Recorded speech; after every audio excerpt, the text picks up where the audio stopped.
அஸ்ஸலாமு அலைக்கும் வரஹ்மத்துல்லாஹி வபரகாத்துஹு. அன்பிற்குரிய சகோதர சகோதரிகளே, நீங்களும் ஆலிம்களாகலாம் என்ற இந்த பாடத்தில் இல்லத்தெழுத்துடைய சட்டங்களை பார்த்து வருகிறோம். அதில் இறுதியாக நம்ம பார்க்க வேண்டிய இல்லத்துடைய சட்டம், அதாவது ஐனும் லாமும் இரண்டாவதும் மூன்றாவதும் எழுத்து இல்லத்து இருந்தால் அதனுடைய சட்டம் என்ன? இப்போ உதாரணமாக இந்த கவையன் இருக்குது. இந்த கவைய என்பதில் என்ன இருக்குது?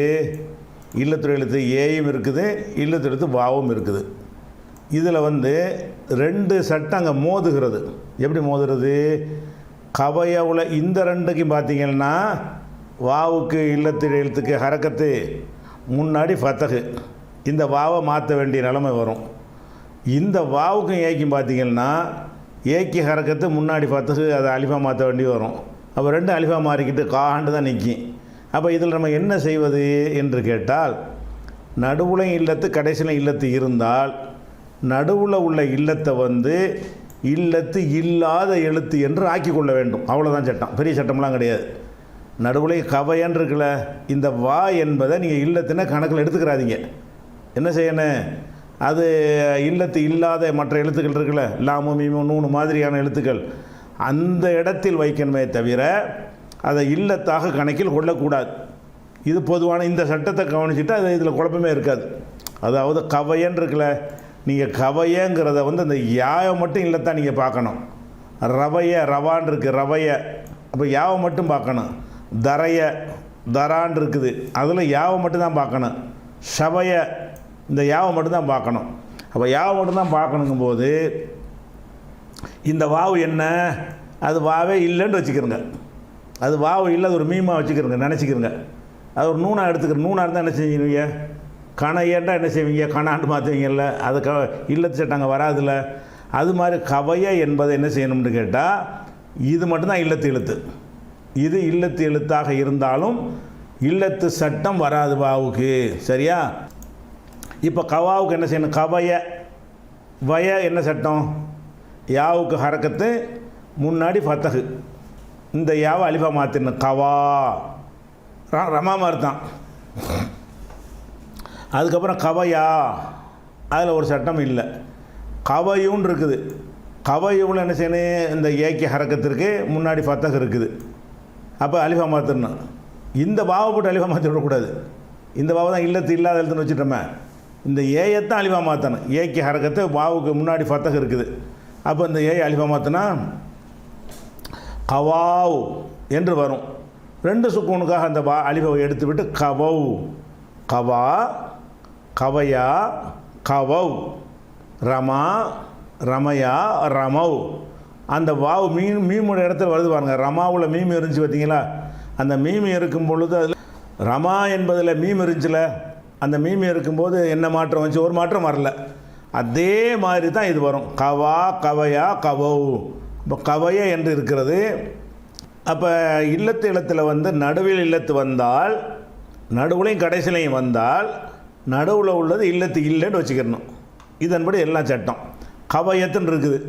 கவையத்தில் இந்த வாவ கணக்கில் எடுத்தாதீங்க, இந்த ஏய கணக்கில் வச்சு அலிஃபா மாற்றணும். கவாத், கவாத்து சொல்லக்கூடாது, கவத்.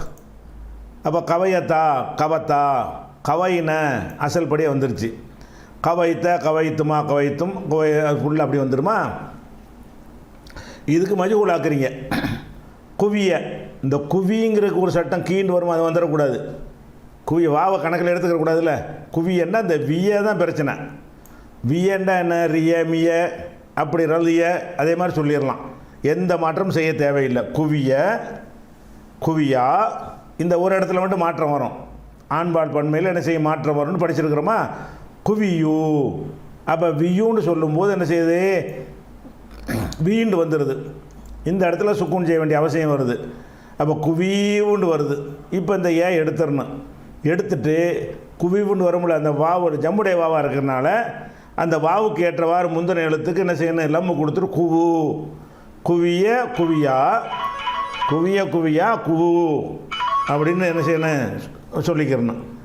அதுக்கு அடுத்தது குவியத். இதில் ஏதாவது இல்லை சட்டம் இருக்குதா? ஒரு சட்டம் இல்லை. விஏ தானே வந்திருக்கு. விஏ அழகாக சொல்லலாம். குவியத் குவியத்தா. குவியில் ஒரு சட்டம் இருக்குது, இதில் சட்டம் வரும். ஆனால் இதை இல்லத்தை கணக்கில் எடுத்துக்கொள்ளக்கூடாதுன்னு விட்டுட்டோம்.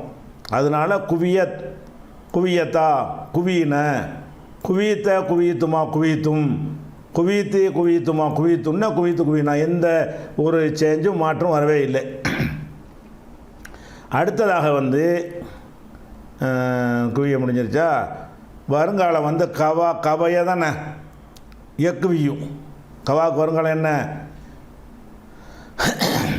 எக்குவியுண்டு வரும். எக்குவியும் சொல்லலாமா? எக்குவியும் நம்ம இதை மட்டும் தான் கவனிக்கணும். இந்த பாவை கவனிக்க வேணாம், ஏயை கவனிக்கணும். ஏயையும் ஏக்கு முன்னாடி உள்ளதையும் கவனித்து வியூண்டு வருது. வியூண்டா எப்படி மாற்றணும்? வி என்று மாற்றணும். அப்போ எக்குவி எக்குவி யானி, எருமி எருமி யானி, அதே மாதிரி தான். அந்த மீமுடைய இடத்துல அந்த வாவு வந்துக்கிட்டு இருக்கு பாருங்கள், இல்லத்து இல்லாத எழுத்து மாதிரி வந்துக்கிட்டு இருக்குது. எக்குவி யானி எக்குவி யூன. இங்கே என்ன வருது? வியூண்டு வந்திருக்கு. வியூண்டு வந்துச்சுன்னா அதை வீண்டு மாற்றணும். மாற்றினா வாவுக்கு ஒரு சுக்கூணும், ஏக்கு ஒரு சுக்கூணும். அப்போ அந்த ஏயை போக்கிட்டோம்னா விவ்னு வரும். ஜம்முடைய வாவாக இருக்கிறனால அதுக்கு தகுந்த மாதிரி நம்ம மாற்றி எக்கு ஊன, எக்குவி எக்குவி யானி எக்கு ஊன, இது வருங்காலம். அதுக்கப்புறம் வந்து தக்குவி தக்குவியூன்னு வரும். அது எப்படி சொல்லணும்? தக்குவி. இதில் வந்து இந்த ஹரக்கத்தத்துக்கு முன்னாடி கொடுத்துட்டு மாத்திரெல்லாம் செஞ்சிடக்கூடாது. ஏன்னு கேட்டால் இது இல்லத்தெழுத்தே கிடையாது. நடுவில் வர்ற இல்லத்தெழுத்து இல்லை, இல்லத்தெழுத்தா கணக்கில் எடுத்துக்கொள்ளக்கூடாது. அதனால் தக்குவியூ மட்டும்தான் சட்டம். தக்குவியூன்னா தக்குவி தக்குவி யானி எக்குவீன, தஃபாலு தஃபாலானி எஃபால்ன, அது மாதிரி தர்மி தர்மியானி எர்மீன, அந்த மாதிரி வந்துடும். மறுபடி தக்குவியூ தக்குவியூ சொல்லலாமான்னா தக்குவி தக்குவி யானி. தக்குவியூனவுல என்ன வருது? வியூண்டு வந்துடுது. இப்போ என்ன செய்யணும்? ஏக்கு சுக்கூன் பண்ணணும். அப்போ ஏற்கனவே வாவுக்கு சுக்கூன் இருக்குது.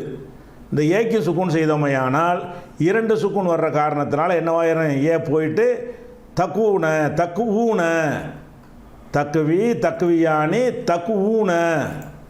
அதுக்கப்புறம் தக்கு வீண, அதுக்கப்புறம் தக்கு வீணண்டு வரும். தக்குவி ஈன, தல்லறி பீன, தர்மி ஈன, அந்த மாதிரி வரும்ல. தக்குவி ஈனண்டு வரும். வி என்று வரும்பொழுது என்ன செய்யணும்?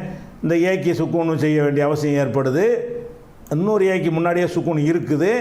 ரெண்டு சுக்கூன் காரணமாக இந்த ஏயை போக்கிட்டோம்னா தக்கு வீண எப்படி வரும்?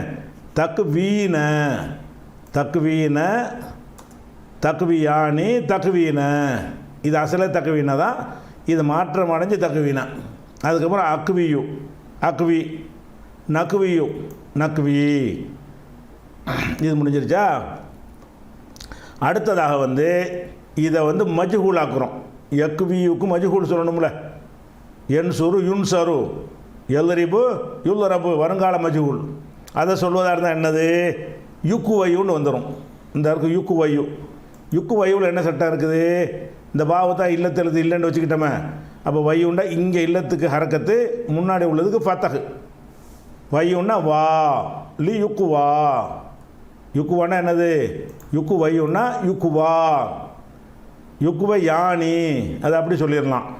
யுக்குவை யூன, யுக்குவை யூன சொல்லலாமான்னா சொல்லக்கூடாது. ஏன்? வையூண்டு வந்துருச்சு. வையூண்டு வந்துச்சுன்னா அந்த ஏ அலிஃபா மாற்றணும். இல்லத்துக்கு ஹரக்கத்து, முன்னாடி ஃபத்தஹு. அப்போ என்ன செய்யணும்? யுக்கு வாவுனாண்டு வந்துடும். யுக்கு வாவுனாண்டு வந்தால் என்ன செய்யணும்? யுக்கு வவுன, யுக்குவா யுக்குவை யானி யுக்கு வவுன. அதுக்கப்புறம் துக்குவையுன்னு இருக்குது, அது துக்குவா. துக்குவை யானி யுக்குவைன, அதில் மாற்றம்லாம் ஒன்றும் இல்லை, அசல்படி அப்படி தான் வரும். யுக்குவைன பெண்பால் பன்மை. அதுக்கப்புறம் முன்னிலையில் துக்குவை துக்குவா துக்குவை யானி துக்குவை யூன, இந்த வையூண்டு வந்துருச்சு. ஏக்கி ஹரக்கத்தை முன்னாடி ஃபத்தகு. அப்போ அந்த ஏ அலிஃபா மாத்திரணும். துக்கு வாவுன வாவுனன்னு சொல்லி துக்கு வாவுன. துக்கு இந்த கருப்பை மட்டும் படிக்கணும். துக்குவா துக்குவா துக்குவையானி துக்கு வாவுன, இந்த மாதிரி வந்து அது வந்துடும். அதுக்கப்புறம் வந்து துக்குவை ஈன, துக்குவை ஈனன்னு சொல்லலாமாண்டா சொல்லக்கூடாதுங்க.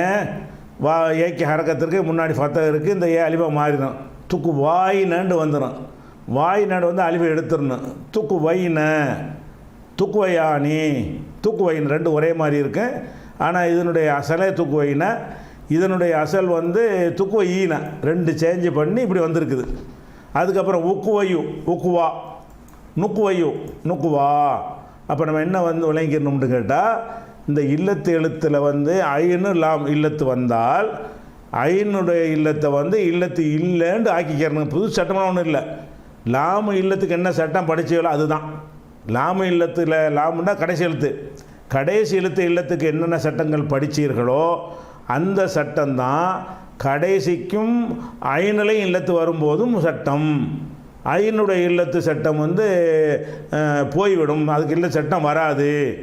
இல்லத்து இல்லாத எழுத்தை போல் அதை வந்து கணக்கில் எடுத்துக்கொள்ளப்படும்ன்றதை விளங்கிட்டால் ஐனு லாமுக்கு பஞ்சாயத்தை வராது. ஐனு லாமுன்ற நீங்கள் லாமு மட்டும் கணக்கில் வச்சுக்கிறீங்க, ஐனை வச்சுக்கிறாதீங்க.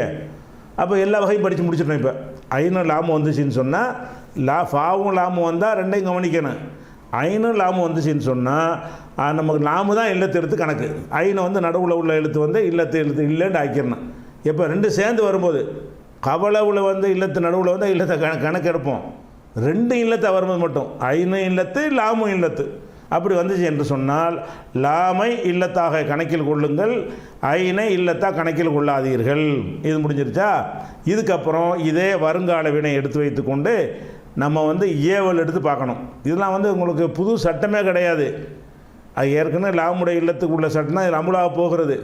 ப்ராக்டிஸ் தான் இது வருது. விளங்குதா? இப்போ எக்குவியுன்னு இருக்குது, எக்குவியு எக்குவின்னு மாறிடுச்சு. ஏற்கனவே எக்குவியு என்பது எக்குவின்னு மாறிடுச்சு. இதை வந்து படற்க ஏவல் எப்படி செய்வீங்க? எக்குவின்னு இருக்குல்ல, லாம முன்னாடி சேர்ப்பீங்க, சேர்த்துட்டு கடைசிக்கு சுக்குன் செய்யணும். சுக்குன் தான் இருக்குது முன்னாடியே. அப்போ அந்த ஏ எடுத்துடணும். லி எக்வி, எக்வி என்பது எப்படி வரும்? லி எக்வி. அதுக்கப்புறம் எக்வி யானின்னு இருக்குதா, அதில் வந்து சரி லாம சேர்க்கணும், நூனை எடுக்கணும். லி எக்வியா. இது எக்குவிங்கிறது வருங்காலம். சிவப்பு கலரில் கொடுத்துருக்கு வருங்காலம். கருப்பு கலரில் காட்டுறது வந்து அந்த வருங்காலத்தில் லாம சேர்த்து படற்கை ஏவல் வினையாக ஆக்குறது வந்து இது முக்கியில் உள்ள மூணு. அப்போ எக்குவி என்பது லி எக்குவி, எக்குவி யானி என்பது லி எக்குவியா, எக்கு ஊன என்பது லி எக்கு ஊ. இது ஆண்பால் படற்கையாச்சா? அப்புறமேலே பெண்பால் படற்கை. தக்குவின்னு இருக்கும், தக்குவி லி தக்குவி, தக்குவி யானி லி தக்குவியா, எக்கு வீண லி எக்கு வீண. அந்த நூனு தான் போகாத. எழுதறிப்புன லி எழுதறிப்புன பெண்பால் பன்மையுடைய நூனு போகாது. அப்போ வந்து எப்படி செய்யணும்? படற்க சொல்கிறதா இருந்தால் லி எக்குவி லி எக்குவியா லி எக்கு, லி தக்குவி லி தக்குவியா லி எக்கு வீண. இந்த மாதிரி என்ன செய்யணும்? படற்க எடுத்துடணும். அடுத்து வந்து படற்கைக்கு அப்புறம் என்ன எடுக்கணும்? முன்னிலை. முன்னிலை வந்து எதில் எடுக்கணும்? தக்குவி தக்குவியான் முன்னிலையில் தான் எடுக்கணும். தக்குவின்னு இருக்குது. இது வருங்காலத்தில் முன்னிலை ஒருமையாக வச்சுருக்குறோம். வருங்காலத்தில் முன்னிலை ஆண்பால் ஒருமை தக்குவி. இதில் எடுக்கிறதா இருந்தால் என்ன செய்யணும்? தேயை தூக்கணும். தேயை தூக்கிட்டு பார்த்தோம்னா காஃபுக்கு சுக்குன் இருக்கிறது, வாசிக்க முடியாது இல்லையா? இப்போ அலிஃபு தேவை. அந்த அலிஃபை கொண்டாந்து போடுறோம். போட்டால் என்ன செய்யணும்? ஏக்கு வீண்டு வந்துடும். இந்த ஏக்கு சுக்குன் செய்யணும். சுக்குனு ஏயில் இருக்கும் வர சுக்குன் செய்ய முடியுமா? ஏ எடுத்துடணும். அப்போ தக்வி என்பதற்கு வந்து என்ன செய்யணும்? இக்வி. தக்வி என்பதிலிருந்து இக்வி. தக்வி யானி இக்வியா, தக்குவூன இக்வு. அதுக்கப்புறம் தக்குவீன இக்வி. தேயை தூக்கணும், அலிஃபை சேர்க்கணும், நூனை எடுக்கணும், இக்வி. தக்குவி யானி தேயை எடுக்கணும், அலிஃபை சேர்க்கணும், நூனை எடுத்துடணும், இக்வியா. தக்குவீன தேயை எடுக்கணும், அலிஃபை சேர்க்கணும், இந்த நூனை எடுக்கக்கூடாது, இக்குவீன. அப்போ எப்படி வரணும்? இக்குவி இக்குவியா இக்குவு, இக்குவி இக்குவியா இக்குவீன. இதில் வந்து இன்னொரு சொல்ல கூட சும்மா ஒரு பயிற்சிக்காக வேண்டி இன்னொரு சொல்ல கூட எடுத்துக்கிறோம், அடிக்கடி பயன்படுத்துறது. இப்போ தரைய தரையன்னு இருக்கிறது. தரைய இல்லையா? லாம்புல உள்ளதில் ஷவைய ரவைய ரிவாயத்தெல்லாம் சொல்லலாம், அதை எடுத்துங்க. ரவையன்னா என்ன அர்த்தம்? ரவா அறிவித்தான். ரிவாயத்துன்னா வருதுல, ருவிய வருது. இப்போ ரவைய என்றால் அறிவித்தான் அர்த்தம். இந்த ரவை எவ்வளோ என்ன இருக்குது? ஐனில் இல்லத்து இருக்குது, லாமுலையும் இல்லத்து இருக்குது, ரவையன்னு வச்சுக்கிறோங்க. அந்த ரவைய என்பது இதில் கொண்டு வாங்க. கவைய என்ற இடத்துல ரவையன்னு வச்சுக்கிறோங்க. எப்படி சொல்லணும்? ரவா இந்த ரவையான்னு வச்சுக்கிட்டா என்ன செய்யணும்? ரவா, ரவையா, ரவவ், ரவத், ரவத்தா. இதே மாதிரி சொல்லி பாருங்க. ரவைன, ரவைத்த, ரவைத்துமா, ரவைத்தும், ரவைத்தி, ரவைத்துமா, ரவைத்துன்னா, ரவைத்து, ரவைனா. இந்த ரவையை மஜுகுலாக்குங்க. இதே இந்த படத்தை வச்சுக்கிட்டு ரவையை ருவியன்னு ஆக்குங்க. இப்போ குவியன் இருக்குல்ல, அதை ருவியன்னு ஆக்கிடணும். ருவிய, ருவியா, ருவு, ருவியுன்னு சொல்லக்கூடாது. ருவு, ருவியத், ருவியத்தா, ருவீன, ருவீத்த, ருவீத்துமா, ருவீத்தும், ருவீத்தி, ருவீத்துமா, ருவீத்துன்ன, ருவீத்து, ருவீனா. இதே மாதிரி என்ன செய்யணும்? ரவையை சொல்லணும்.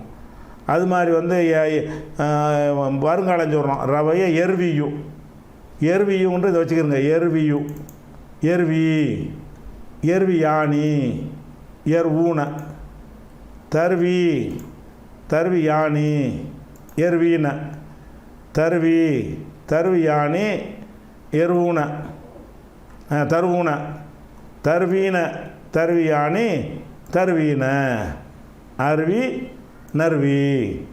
இதே மாதிரி என்ன செய்யணும்?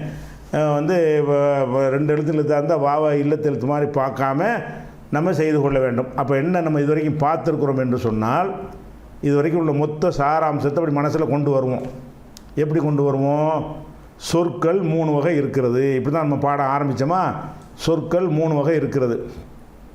ஒன்று பெயர் சொல்லு, ஒன்று இடை சொல்லு, ஒன்று வினை சொல்லு. இந்த பெயர் சொல்லையும் இடை சொல்லையும் தனியாக தூக்கி வச்சிட்டோம். வச்சுவிட்டு வினை சொல்லை மட்டும் எடுத்துக்கொண்டோமா? வினை சொல்லை எடுத்துக்கொண்டு என்ன படித்தோம்? வினை சொற்களில் வந்து 3 வகையான காலங்கள் வரும். அதுபோக ஏவல் விளக்கல்னு வேறு வரும். மொத்தம் 5 வகை வரும்னு படித்தோம்.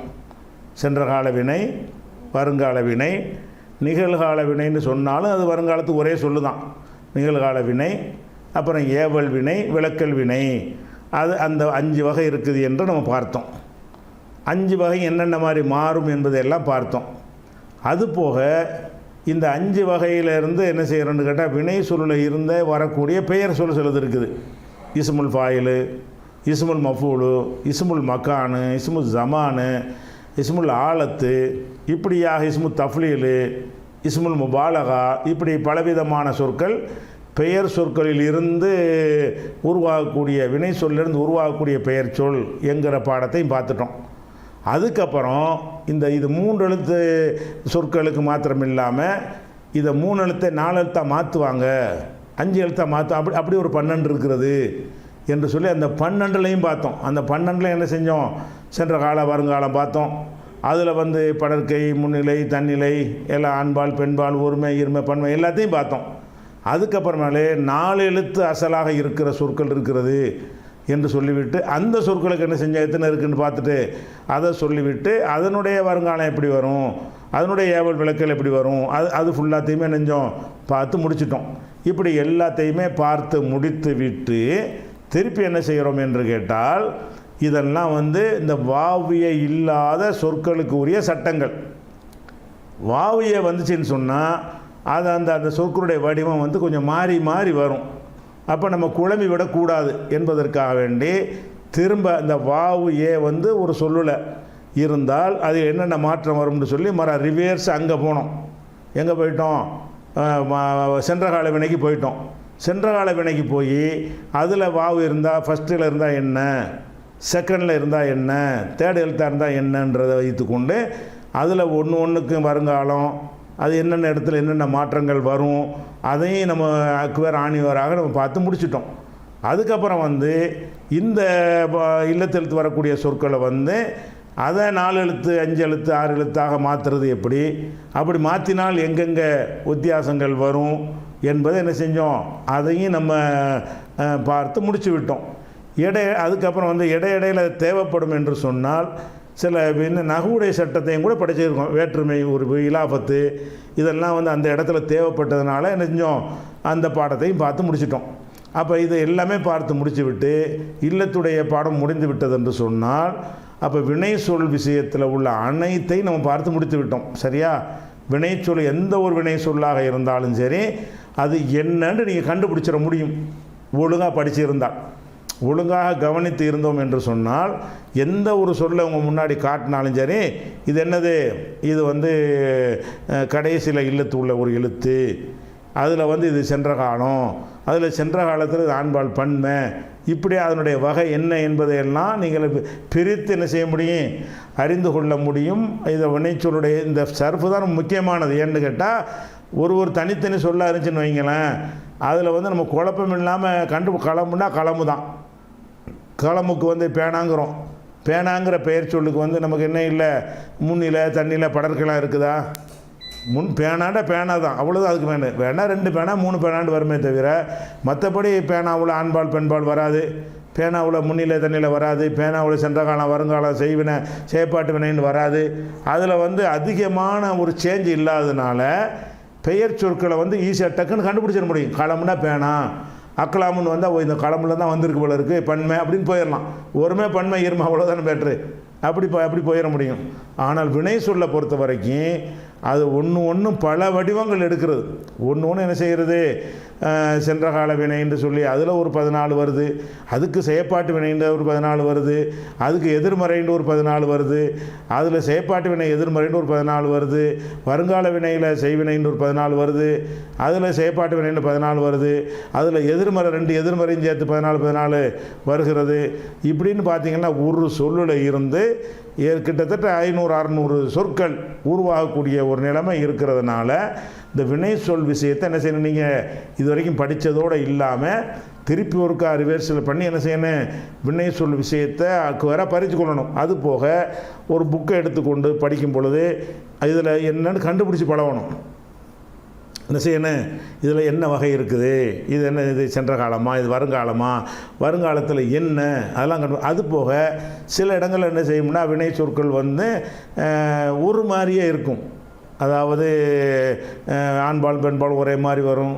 சமயத்தில் வந்து என்ன செய்யும், அஃபால அமைப்புக்கும் ஃபால அமைப்புக்குமே ஒரே மாதிரியாக வரும், வித்தியாசம் இருக்காது. அப்படியான சொற்கள் எங்கெல்லாம் இருக்குது அதையெல்லாம் வைத்து என்ன செய்யணும், வேறுபடுத்தி நீங்கள் அறிந்து கொள்ள வேண்டும். இப்போ இனிமேல் உங்களுக்கு என்ன வேலைன்னு கேட்டால், இந்த படித்த சர்ஃபை நீங்கள் என்ன செய்யணும், அக்கு வேறு ஆணி வேறாக நீங்கள் விழாவாரியாக அறிந்து முடித்து கொள்ள வேண்டும். இதோடு வந்து சர்ஃபு முடிந்து விட்டது. சர்ஃபு வந்து வினைச்சொல்லில் உள்ள விஷயம் முடிந்து விட்டது. அடுத்ததாக இரண்டாவது படிக்கக்கூடிய என்னன்னு கேட்டால் ஹர்ஃபுங்கிறது ஒன்று இருக்குது. வினைச்சொல் முடிஞ்சிருச்சு. 3 வகையான சொற்கள் படித்தோம்ல. எந்த ஒரு மொழியாக இருந்தாலும் அந்த மொழியில் வந்து வினைச்சொற்கள் என்று இருக்கும், பெயர் சொற்கள் என்று இருக்கும், இடை சொற்கள் என்று இருக்கும். இந்த இடை சொற்கள் வந்து தான் என்ன செய்யும்னு கேட்டால், அது ஒரு கோந்து பேஸ்ட்டு மாதிரி. இடை சொற்கள் தான் பெரும்பாலும் 2 சொற்களை போட்டு இணைக்கிறதுக்கு பயன்படும். அதை போட்டால் தான் ஒட்டும். அது அதாவது ஜெயிது என்பான் ஃபித்தார், வீட்டில் இருந்த வீட்டிலேங்கிறோம்ல, அந்த லேங்கிறது தான் 2 வார்த்தையும் கூட என்ன செய்யுது, கோர்க்குது. அந்த கோர்ப்பதற்கு வந்து சில இடங்களில் இந்த ஒற்ற சொல் இல்லாமல் இலாபத்து மாதிரி கோர்த்துக்கிறோம். சில இடங்களில் இந்த இடைச்சொற்கள் ஹர்ஃபு என்கிற இடைச்சொற்களை சேர்த்தா தான் அந்த வாக்கியமாக உருவாக முடியும். அதனால் என்ன செய்ய போகிறோம்னு கேட்டால், நம்ம பெயர் சொல்லுக்கு போகிறதுக்கு முன்னாடி வினை சொல்லை பார்த்து முடிச்சிட்டோமா, அதுக்கப்புறம் வந்து இடை சொல்லை நம்ம அறிய போகிறோம். இடை சொல் வந்து நகுவில் அடங்கக்கூடியது. இடைய சொல் பெயர் சொல்லலாம் என்ன செய்யுது, நகுவில் அடங்கும். இந்த வினை சொல்லும் நகுவில் வரும். எப்போனே இந்த எப்படி உருவானுச்சுன்னு இல்லாமல் கோர்க்கும்போது என்ன சட்டம்னு வரும்போது அதுவும் தனியாக வரும். இப்போ நம்ம படிக்க போகிறது என்னன்னு கேட்டால், நகுவு படிக்க போகிறோம். நகுவு என்று சொன்னால் அதாவது ஒரு சொல்லை இன்னொரு சொல்லோடு கோர்த்து எப்படி உருவாக்குவது, வாக்கியத்தை எப்படி உருவாக்குவது, வாக்கியமற்ற சொற்றொடர்களை முழுமையடையாத 2 வார்த்தையை கோர்க்கிறது எப்படி, நூல் வச்சு கோக்குற மாதிரி பேஸ்ட் வச்சு ஒட்டுற மாதிரி, அந்த விஷயத்தை அறிந்து கொள்வதற்கு பெயர் தான் நஹ்வு என்று சொல்வது. இப்போ நம்ம அறிந்து கொண்டதெல்லாம் என்னது, இந்த ஒரு சொல்லுடைய வேறு என்ன, இது எங்கேருந்து வந்துச்சு, இது என்னென்ன மாதிரிலாம் மாறும் என்பது தான் இப்போ அறிஞ்சிருக்கிறோம். இப்போ கோர்க்கு அறிஞ்சால் தான் அந்த பாஷை நமக்கு தெரியுதுன்னு அர்த்தம். இந்த சொல்லை அறிஞ்சிக்கிட்டோம், இது மட்டும் பத்தாது.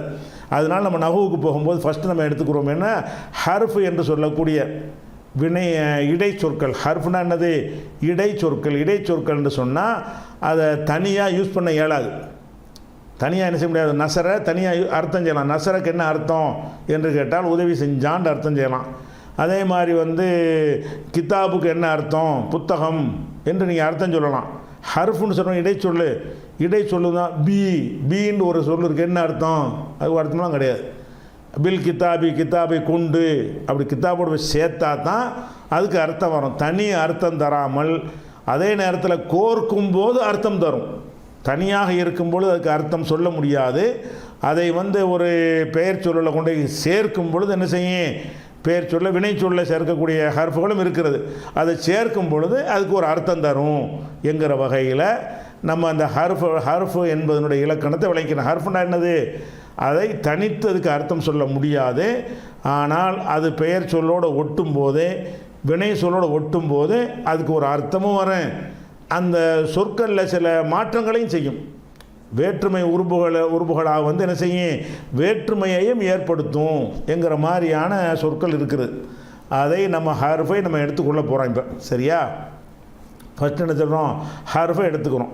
ஹர்ஃபை எடுத்துக்கொண்டோமே ஆனால் முதலாவது ஹர்ஃப் எது நம்ம எடுத்துக்கொள்ளக்கூடிய என்னென்னு கேட்டால் பாவுங்கிற ஹர்ஃப். பான்னு சொன்னால் அந்த பாவுங்கிற ஹர்ஃபுங்கிறது கிடையாது, இதுதான் பி. பாவுண்டு என்னது, இந்த பி என்கிற ஒரு எழுத்து இருக்கிறது. இந்த பி என்ற எழுத்து என்ன செய்யும்னு கேட்டால் அது சில வேலைகளை செய்யும், அதுக்கு சில அர்த்தம் வரும். சரியா, அது என்ன வேலை செய்யும் என்று கேட்டால் இந்த பி என்கிறது வந்து பெயர் சொல்ல தான் சேர்ந்து வரும். ஒவ்வொரு ஹர்ஃபாக அறிஞ்சிட்டு வரப்போகிறோம். முதலாவது அறிந்து கொள்ளக்கூடிய ஹர்ஃப் எது, பி. இந்த பி என்கிற சொல் எதுக்கு வரும் என்று கேட்டால் ஒரு பெயர், களமு, கித்தாபு, பேனா, மனுஷன், யானை, பூனை, கழுதை, குதிரை, பன்னி, நாய், அதில் தான் என்ன செய்யும் சேர்ந்து வரும். நசரல், அரப, அலிமா அதுலாம் வராது. வினை சொல்லில் வராது. எதில் வரும், பெயர் சொல்லில் வரும். பெயர் சொல்லில் எங்கே வரும்னு கேட்டால் பெயர் சொல்லுக்கு முன்னாடி வரும், பின்னாடி வரக்கூடாது. களமு பீன்னு வரக்கூடாது. பி வந்து முன்னாடி வந்துடும். கசர் வச்ச பி, கசர் வச்ச பி. இந்த கசர் வச்ச பி வந்துச்சுன்னு சொன்னால் அது என்ன வரும்னு கேட்டால் அந்த பீங்கிற சொல்லு எந்த இஸ்மில் சேருகிறதோ அந்த இஸ்முக்கு வந்து ஜர்ரு செய்யணும். அந்த இஸ்முக்கு என்ன செய்யணும், ஹூ ஜெய்துன் என்று இருந்தால் பியை கொண்டே முன்னாடி வச்சிங்கன்னா பி ஜெய்தின்.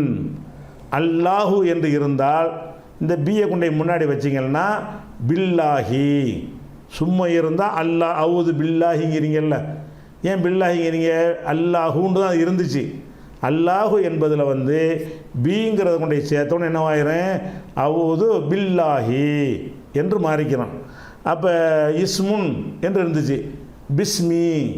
அந்த பிஸ்மின் பி வந்து என்ன செஞ்சிருச்சு, இஸ்மின் அந்த கசரை ஜர்ராக ஆக்கி விட்டுருச்சு. அப்போ அந்த பா என்கிற ஒரு ஹர்ஃபு முதல்ல அறிந்து கொள்ள வேண்டிய ஹர்ஃப் என்னன்னு கேட்டால் ஏதாச்சும் ஒரு பெயர் சொல்ல வந்தால், துவக்கத்தில் வந்தால் என்ன செய்யும், அது ஜர்ரு செய்யும். ஜர்னா அந்த கசரு, ஜர்னா மாறுவதால் ஏற்படக்கூடிய குறியீடுகளை வந்து என்ன செய்வாங்க, நசபு ஜர்ரு ரஃபவுன்னு செய்வாங்க. மாறாமல் பர்மனண்ட்டாக இருக்கிறத வந்து என்ன செய்வாங்க, ஃபத்தஹு லம்மு கசரன்னு சொல்லுவாங்க. இப்போ நசர இருக்குது, அது மூணுமே வந்து என்னது ஃபத்தஹு தான். நுசிர இருக்குது, அதில் ஒன்றில் லம் இருக்கும், ஒன்றில் கசர் இருக்கும், ஒன்றில் ஃபத்தஹு இருக்குன்னு சொல்லுவோம். அதெல்லாம் வந்து ஒரு காரணத்துக்காக மாறுறது கிடையாது, அப்படி தான் அது இருக்கும். அதே நேரத்தில் அல்லாஹூன்னு தானே இருந்துச்சு, ஹூண்டு இருப்பது ஹீண்டு மாறுது பாருங்களேன். இப்படி மாற்றம் அடைஞ்சு வந்தால் அதை கசரன்னு சொல்லாமல் என்ன செய்யணும், அதை ஜர்ன்னு சொல்லுவாங்க. சரியா, அப்போ வந்து இப்போ இந்த பா வந்துச்சு என்று சொன்னால் அது ரஃப இருந்ததை, இதெல்லாம் கடைசியில் தான் ரஃப நசப்லாம் இருக்கும். ரஃப இருந்தது என்ன ஆயிருந்தது, ஜர்ராக மாற்றிவிடும். இதை ஃபஸ்ட்டு வழங்கிட்டீங்க. அப்போ பீங்கிற பில் கிதாபி இது வந்தால் என்ன அர்த்தம் வரும் என்று கேட்டால் பெரும்பாலும் கொண்டு, மூலம், அதன் மூலம். மூலம்னா அது மூலப்பொருள் அர்த்தம் இல்லை, அதன் மூலம், இதன் மூலம், அதனால், அந்த அர்த்தமெல்லாம் வரும். கத்தியால் குத்தினேன்னா அந்த ஆழ்ந்த அர்த்தம் இருக்க அதுக்கும் பி வரும். கத்தியை கொண்டு குத்தினேன், கத்தியின் ரெண்டு ஒன்று தானே, கத்தியால் குத்தினேன், கத்தியை கொண்டு குத்தினேன், கத்தி மூலம் குத்தினேன் அப்படின்னு சொல்லி வர்றது என்னது, அந்த பீங்கிறதுக்குரிய அர்த்தம். பி வந்துச்சுன்னா அதை கொண்டு, இதை கொண்டு, அதனால், இதனால், அதன் மூலம், இதன் மூலம் அப்படிங்கிற ஒரு அர்த்தத்தை இந்த பி என்பது என்ன செய்யும், தரும். அப்போ இந்த பி சம்பந்தமாக இன்னும் சில சிறப்பான அதுக்கு என்ன வேறு அர்த்தங்கள் இருக்குதா வேறு என்னென்ன மாற்றங்கள் வரும் அந்த விஷயங்கள் எல்லாம் நம்ம என்ன செய்வோம் இன்ஷா அல்லாஹ் அடுத்த வாரம் நம்ம கூடுதலாக பார்ப்போம். அந்த பீங்கிற ஒரு ஹர்ஃபை எடுத்துக்கொண்டு பேசிக்காக நஹுக்குள்ளே நுழைஞ்சிட்டோண்டு காட்டுவதற்காக வேண்டி துவக்கி வைத்திருக்கிறோம். இனிமேல் உள்ள பாடங்கள்லாம் உங்களுக்கு என்ன இருக்குது, கொஞ்சம் அந்த ட்ரையாக இருக்காது, சர்ஃப் மாதிரி இருக்காது. இனிமேல் சரசரன்னு போய்கொண்டே இருக்கும்.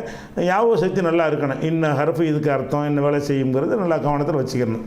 அதை இன்ஷா அல்லாஹ் நாளைக்கு பார்ப்போம். அஸ்ஸலாமு அலைக்கும்.